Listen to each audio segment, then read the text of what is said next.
Toolbox Store tool review. This is the Astro 3037 finger sander. This thing's amazing. I have built many cars with this bad boy, but it's also good for getting into a tight spot, somewhere where you need to like sand the head off a bolt or something like that. So it's not just auto body related. You can get that belt that's on there. That's pretty bad. It's super easy to change the belt. Like you just saw, you just push it in.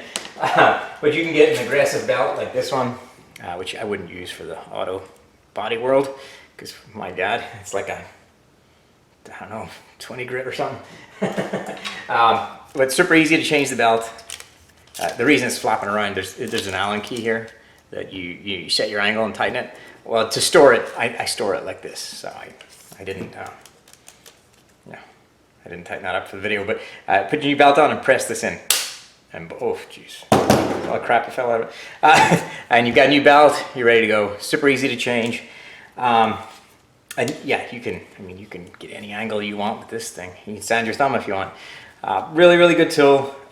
Takes a fair amount of air. I mean, I've never had an issue with my compressor keeping up with this or anything like that. Works great for spot welds and prepping panels for being welded. It does have a control here, so you can really slow it way down or give it full beans. Yeah, I love this tool. I use this all the time.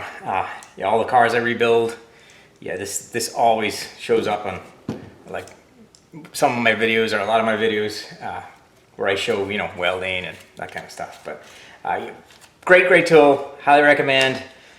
I'll stick a link down below. Off the top of my head, I think it was somewhere around the $80 or $100 range, somewhere like that. But highly recommend this fantastic finger sander.